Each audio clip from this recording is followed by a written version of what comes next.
Good afternoon. आज टीडीईपी का transmission chapter का नेक्स्ट टॉपिक है। अगला टॉपिक ये है कि क्या कारण है कि हम ट्रांसमिट जो करते हैं वोल्टेज वो हाई वोल्टेज पे ही करते हैं, लो वोल्टेज पे क्यों नहीं करते हैं। तो अगला टॉपिक आपका है transmission of electrical power carried at high voltage due to following reason. ऐसा कौन सा रीजन है जिनके कारण हमें जो वोल्टेज होता है वो हाई वोल्टेज पे ट्रांसमिट करना पड़ता है। तो पहला कारण होता है कि जो आपका वॉल्यूम रिक्वायर्ड मटेरियल होता है, यानी आयतन जो मटेरियल कंडक्टर होता है उसकी रिक्वायर्ड कम हो जाती है, उसका वॉल्यूम घट जाता है हाई वोल्टेज पे ट्रांसमिट करने का। सेकेंड रीजन है इंक्रीज ट्रांसमिशन इफिशियंसी। आपका जो ट्रांसमिशन इफिशियंसी है वो इंक्रीज हो जाती है। और तीसरा है रिड्यूस परसेंटेज लाइन ड्रॉप। तो इसको समझने से पहले एक चीज आप समझो, ओम्स लॉ आपने पढ़ा होगा, V is proportional to I, V is equal to R into I होता है। R जो होगा आपका कांस्टेंट होता है जिसको हम रेजिस्टेंस बोलते हैं। तो अगर इन दोनों में रिलेशन देखा जाए तो V upon I is proportional to R। या अगर बात करें कि I या V की बात करें, अगर I आप बढ़ा रहे हो तो वोल्टेज क्या होगा, बढ़ेगा। ये ओम्स लॉ के लिए होगा लीनियरली। बट अगर ट्रांसमिशन की बात करते हैं तो हम क्या ट्रांसफर करते हैं, power P is equal to VI, जो कि हम मानते हैं ये पावर अब क्या हो गई, कांस्टेंट हो गई। तो अगर इस केस में हम लिखेंगे V is proportional, V is equal to P divide by I लिख सकते हैं। अब प्रोपोर्शनल यानी इसको हमने क्या माना, कांस्टेंट, तो आगे लिख सकते हो कांस्टेंट अपान I, तो V is proportional to 1 upon I।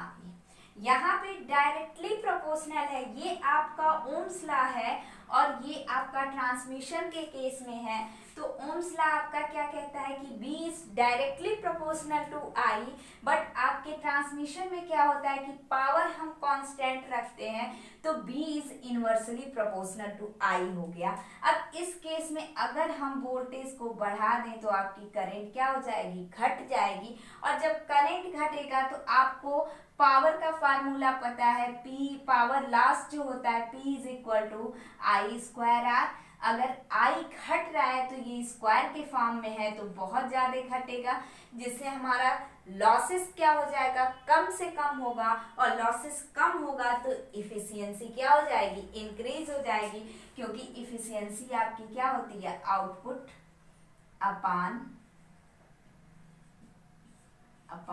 Input होती है। और इनपुट अगर लॉसेस के फॉर्म में रखेंगे तो आपका आउटपुट क्या होता है, input minus input minus losses, और इनपुट डिवाइड कर रहे हैं तो हमारा लॉसेस जितना घटेगा उतना ही कम ये वैल्यू होगी और इफिशियंसी आपकी क्या हो जाएगी, बढ़ जाएगी। तो ध्यान रखिएगा, ओम्स लॉ जहाँ यूज करेंगे हम वहां पे B is proportional to I, यानी करंट बढ़ेगी तो वोल्टेज बढ़ेगा, अगर वोल्टेज बढ़ेगा तो करंट भी बढ़ेगा। लेकिन पावर ट्रांसमिट करने के केस में वोल्टेज जो होता है इनवर्सली प्रोपोर्शनल करंट के होता है, यानी अगर आप वोल्टेज बढ़ा रहे हो तो करंट घटेगा, और करंट घटेगा तो पावर लॉस आपका घटेगा, पावर लॉस घटेगा तो इफिशियंसी क्या हो जाएगी, बढ़ जाएगी। तो ये चीज आप ध्यान रखिएगा। अगला है कि हमारा reduce the volume required material. जो वॉल्यूम है वो कैसे रिड्यूस हो रहा है इसका हम मैथमेटिकली डेरिवेशन करेंगे। तो उसके लिए नेक्स्ट टॉपिक आपका यही, हम इसका डेरिवेशन करेंगे। तो कुछ टर्म्स हैं, जैसे P है, आप सबको पता है P जो है पावर ट्रांसमिटेड इन वाट। जो पावर ट्रांसमिट की जा रही है, यही पावर जो हम ट्रांसमिट कर रहे हैं वो किस में है, वाट में। VL line voltage in volt में है। R resistance of per conductor, rho जो है resistivity of conductor, A cross sectional area, L length, cross sectional area metre square में, लेंथ मीटर में कंडक्टर का, cos फाई जो होता है पावर फैक्टर होता है लोड का। तो अब यहाँ पे ध्यान रखिएगा कि जो भी हम कैलकुलेशन करेंगे या जो भी डेरिवेशन करेंगे पर फेज में करेंगे, पर फेज में हम डेरिवेशन करेंगे। और अगर टोटल पूछेगा तो हम अगर 3 फेज का है तो 3 से मल्टीप्लाई कर देंगे पर फेज में, या सिंगल फेज मान लीजिए पर फेज में मल्टीप्लाई कर देंगे या तीनों को ऐड कर लेंगे।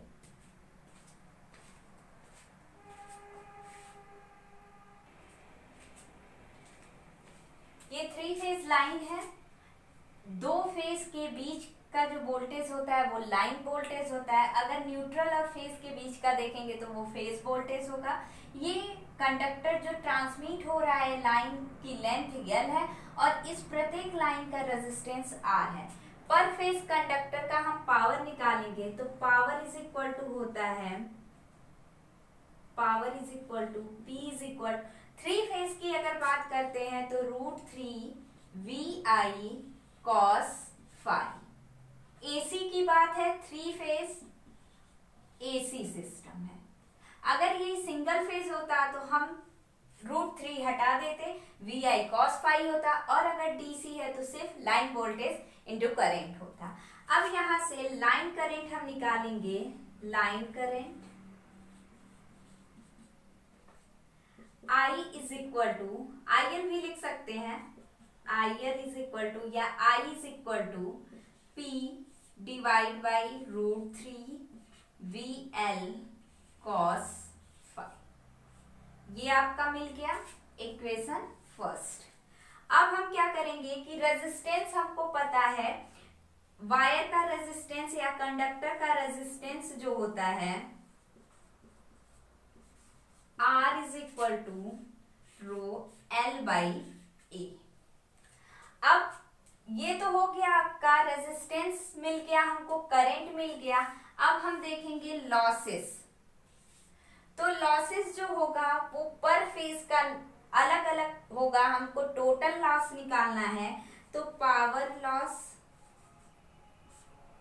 W से डिनोट करेंगे, W is equal to I square R plus I square R plus I square R, R by B तीनों में लॉस होंगे। तो ये हो जाएगा आपका 3I स्क्वायर R। अब यहां से आपको I की भी वैल्यू पता है, R की भी वैल्यू पता है, तो ये 3I की वैल्यू है P divide by √3 VL cos phi का होल स्क्वायर इंटू R की वैल्यू आप है क्या है ⍴L बाई A, या इक्वेशन 1 एंड 2 से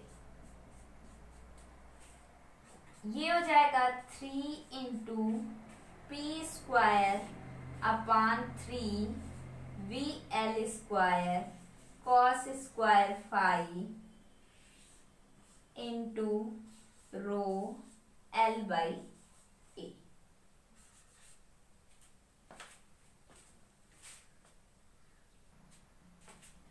ये जो है टोटल पावर होगा, टोटल पावर, क्योंकि अगर सिर्फ पावर होता, एक फेज का पावर होता तो हम सिर्फ I स्क्वायर R करते, बस तीनों का हमने ऐड किया तो टोटल पावर हो गया।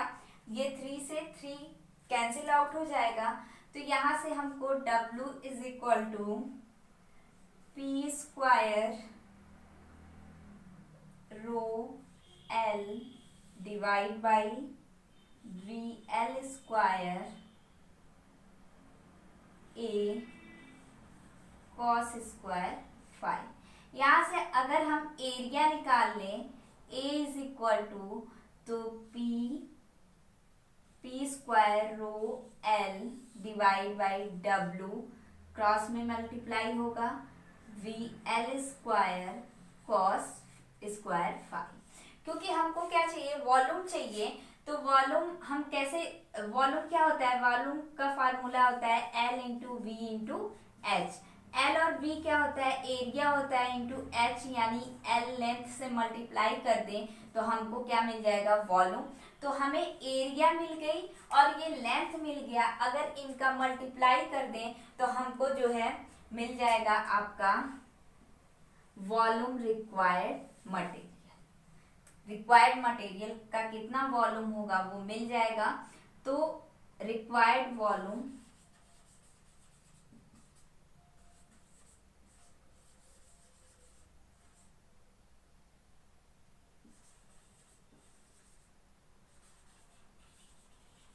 Material V required is equal to A into L। Area हमको यहाँ से मिल जाएगा, एरिया निकाले हैं ये, तो ये हो जाएगा P स्क्वायर रो L अपान W VL square W VL square cos five, ये चीज हो जाएगा इंटू एल। अब ये हो जाएगा volume required P square rho L square upon W we L square cos five. अब अगर इस इक्वेशन से देखा जाए, ये है थर्ड वाले इक्वेशन से देखा जाए तो जो आपका वॉल्यूम रिक्वायर्ड है वो is proportional to 1 upon V L square. V L square है, कॉस स्क्वायर फाइव भी है, ये कॉस स्क्वायर, ठीक है। तो अगर ये वोल्टेज हम बढ़ा रहे हैं तो रिक्वायर्ड मटेरियल क्या होगा, घट जाएगा, क्योंकि स्क्वायर के फॉर्म में बढ़ेगा तो तेजी से मटेरियल रिक्वायर्ड घटेगा। और जब मटेरियल रिक्वायर्ड घटेगा तो हमें इकोनॉमी होगी या इंसुलेटर मटेरियल, इंसुलेटिंग मटेरियल कम यूज होगा। तो ये बेनिफिट है। अभी बताया करंट भी कम होगा तो लॉसेस कम होंगे।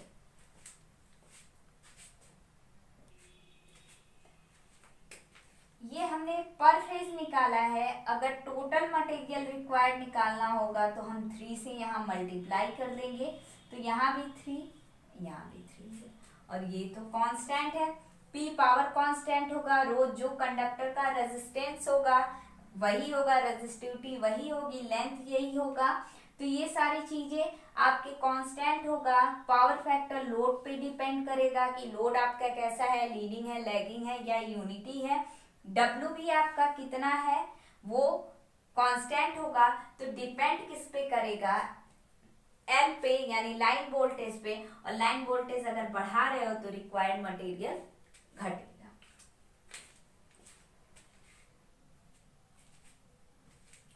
नेक्स्ट टॉपिक है increases transmission efficiency.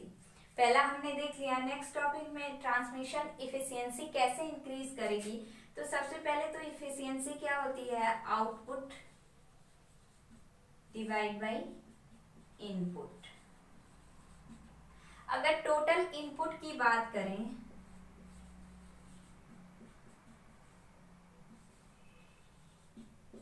Input is equal to input power कर लीजिए, ये भी output power divide by input power. तो टोटल इनपुट पावर हमारा क्या होगा, P प्लस W, यानी टोटल पावर प्लस लॉसेस। तो ये हो जाएगा आपका,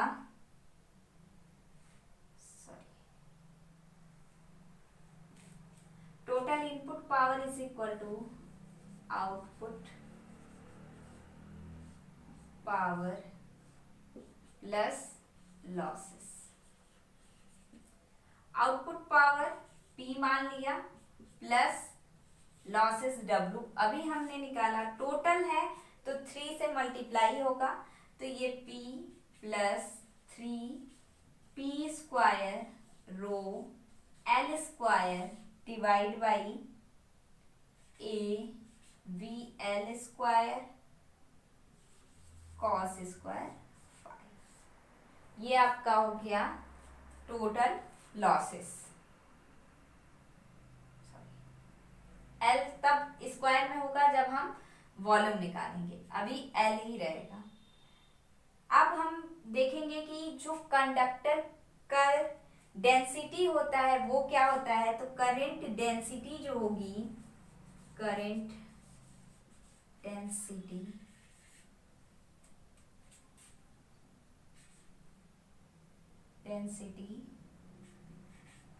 इन द कंडक्टर, ये क्या होती है, J is equal to line current divide by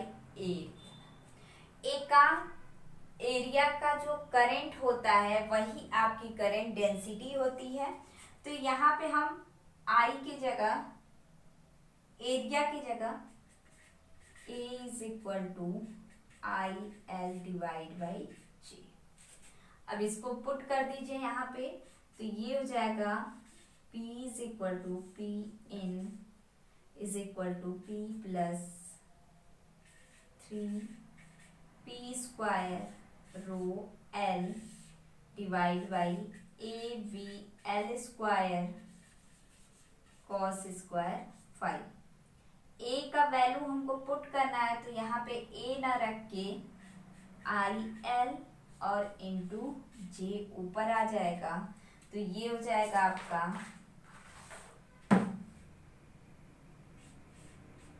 P in is equal to P plus p² rho L J divide by I L V L square cos square five. अब I L हमने पहले ही topic में निकाल दिया था, तो P in is equal to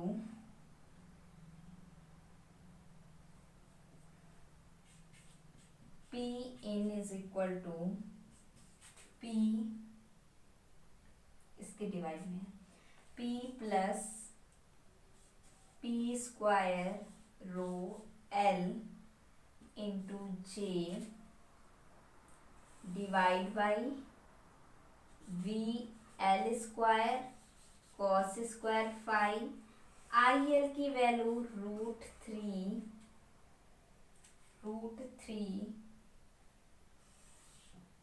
P divide by root 3 V L cos five, root 3 V L cos five.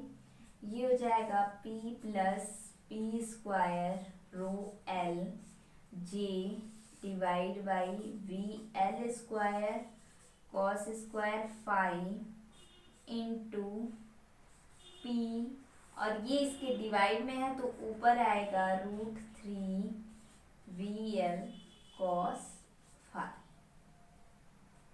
ये एक कॉस से ये कॉस कैंसिल, वी एल से वी एल एक कैंसिल हो जाएगा, एक P से P कैंसिल होगा, तो P plus P rho L J और रूट थ्री को हम आगे लिख देते हैं, तो root 3 P rho L J, इसके डिवाइड में आपका बचेगा वी एल कॉस फाइव। इसको ऊपर लिख देते हैं, P in is equal to P plus root 3 P rho L J divide by V L cos five.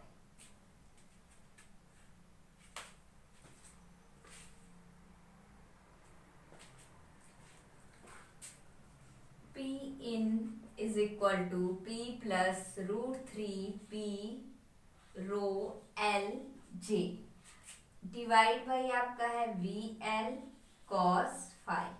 अगर यहाँ से P कॉमन ले लें तो 1 plus root 3 rho L J divide by V L cos five. ये आपका यहाँ तक मिल गया। अब हम जानते हैं कि efficiency is equal to output power divide by input power.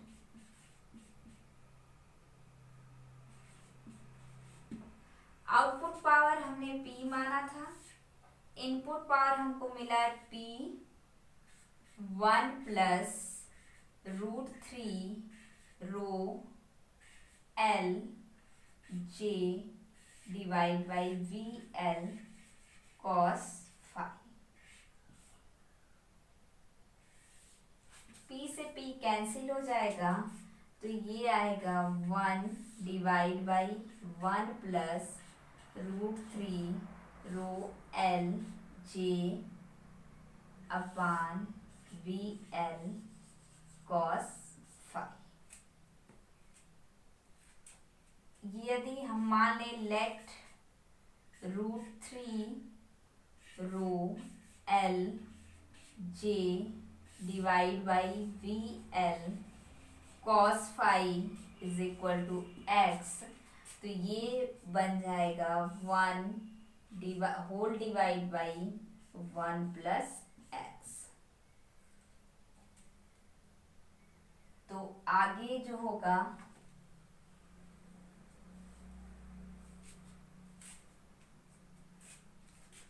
Efficiency is equal to 1 divide by 1 plus x। इसको हम लिख सकते हैं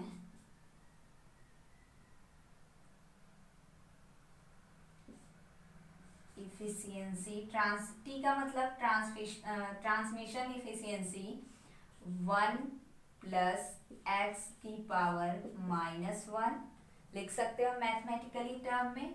ये हो जाएगा 1 माइनस एक्स की वैल्यू पुटअप कर दीजिए, यहाँ लिख दीजिएगा when x is very very less than 1। Minus कर सकते हैं, बहुत छोटा है तो ये वैल्यू क्या होगी, इफिशियंसी 1 में से बहुत कम घटाएंगे तो इफिशियंसी ऑलरेडी मैक्सिमम हो जाएगी। दूसरे केस में भी देख सकते हैं, ये इक्वेशन पुटअप कर दीजिए, x की वैल्यू जो हमने यहाँ माना था 1 minus √3 rho L J divide by VL cos phi। ये आपकी इफिशियंसी ट्रांसमिशन इफिशियंसी हो गई। तो ये सारी चीजें आपकी क्या होंगी, कांस्टेंट होंगी √3। सिर्फ V क्या होगा, हम ट्रांसमिट जो कर रहे हैं हाई वोल्टेज पे, तो अगर इसको बढ़ाएंगे तो ओवरऑल वैल्यू घट जाएगी और 1 में से कम वैल्यू घटेगी तो आपकी इफिशियंसी क्या हो जाएगी, बढ़ जाएगी। तो दूसरा रीजन है कि इफिशियंसी हमारी क्या हो जाती है, इंक्रीज कर जाती है, ट्रांसमिशन इफिशियंसी इंक्रीज कर जाती है जब हम हाई वोल्टेज पे पावर को ट्रांसमिट करते हैं। नेक्स्ट टॉपिक है ट्रांसमिशन। हाई वोल्टेज ट्रांसमिट करने का अगला रीजन है कि हमारा जो लाइन वोल्टेज ड्रॉप होता है वो परसेंटेज लाइन वोल्टेज ड्रॉप कम हो जाता है। ये आपका लाइन है, वोल्टेज है। तो सबसे पहले तो वोल्टेज ड्रॉप क्या होता है, V is equal to I into R. तो जो ड्रॉप है लाइन ड्रॉप वो V I इंटू आर, यहाँ पे वोल्टेज ड्रॉप आपका IL इंटू आर हो जाएगा। IL आर की वैल्यू आप पुट कर दीजिए तो IL into rho L by A. अगर A को हम इधर कर देते हैं तो IL divide by A into rho L। ये वैल्यू आप अभी पीछे देखे थे, इसको हम क्या कहते हैं, J रो L। ये VD वोल्टेज ड्रॉप है।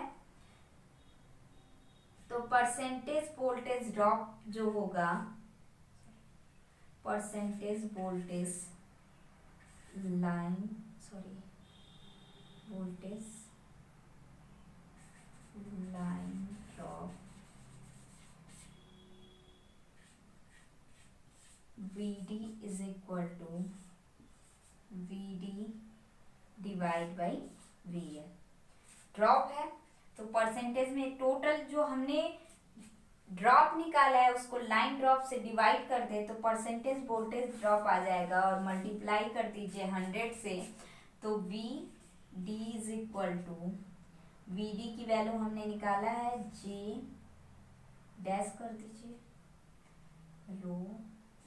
रो L divide by VL into 100। अब अगर इसको हम बढ़ाएंगे तो ये क्या हो जाएगा, घट जाएगा। परसेंटेज वोल्टेज ड्रॉप जो होगा लाइन का वो घट जाएगा अगर हाई वोल्टेज पे हम ट्रांसमिट करेंगे।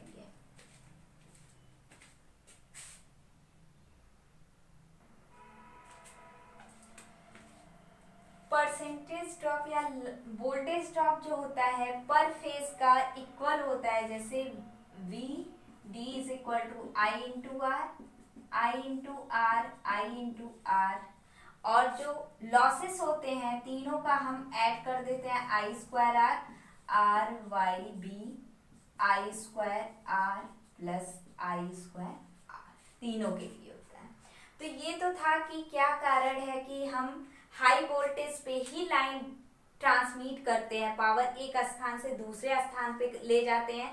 बहुत ही इम्पोर्टेंट क्वेश्चन है ये, आपके सेमेस्टर के लिए भी इम्पोर्टेंट है और वन लाइनर एग्जाम जैसे JEE के लिए भी इम्पोर्टेंट है, क्योंकि अक्सर क्वेश्चन पूछा जाता है कि क्या कारण है कि हम जो ट्रांसमिशन करते हैं वो हमेशा हाई वोल्टेज पे। तो सिंगल लाइन डायग्राम में हमने बताया था कि 11 kV की जनरेशन होती है और इसको हम 121, 132 या जितना हाई कर सकते हो आप, जिस हाई वोल्टेज पे ले जाते हो उस वोल्टेज पे हम इसको क्या करते हैं, ट्रांसमिट करते हैं। तो इसका मेन रीजन क्या है, तो पहला ये था कि रिक्वायर्ड मटेरियल कम हो जाता है, क्योंकि करंट इसकी क्या हो जाती है, कम हो जाती है, और करंट कम होती है तो लॉसेस कम होता है, लॉसेस कम होगा तो इफिशियंसी आपकी बढ़ जाती है। दो रीजन ये मिले, और जब लॉस कम हो रहा है तो ड्रॉप भी तो इसी पे डिपेंड करता है, I इंटू आर पे। जब करंट आपकी घट रही है तो ड्रॉप भी क्या हो जाएगा, लाइन ड्रॉप भी घट जाएगा। और भी तो तीन चीजें इंपॉर्टेंट है। पहला, रिक्वायर्ड मटेरियल जो है वो आपका क्या हो जाता है, डिक्रीज हो जाता है, इफिशियंसी बढ़ जाती है, और लाइन वोल्टेज क्या होता है वो भी रिड्यूस हो जाता है। तो आज के लेक्चर में इतना ही है। नेक्स्ट लेक्चर में हम कंडक्टर देखेंगे। तो दूसरी चीज ये है कि हमने हर लेक्चर में लेक्चर के साथ साथ PDF भी प्रोवाइड कर दिया है एज ए आपके नोट्स। तो आप डिस्क्रिप्शन बॉक्स से जाके PDF डाउनलोड कर लीजिएगा। जिन वीडियोस में नहीं होंगी उस पर हम कोशिश करेंगे कि जल्दी से जल्दी PDF प्रोवाइड करें। तो लेक्चर को लाइक करिए, सब्सक्राइब करिए और बेल आइकन दबाइए, जिससे आपको नए लेक्चर प्रतिदिन मिलते रहें। Thank you.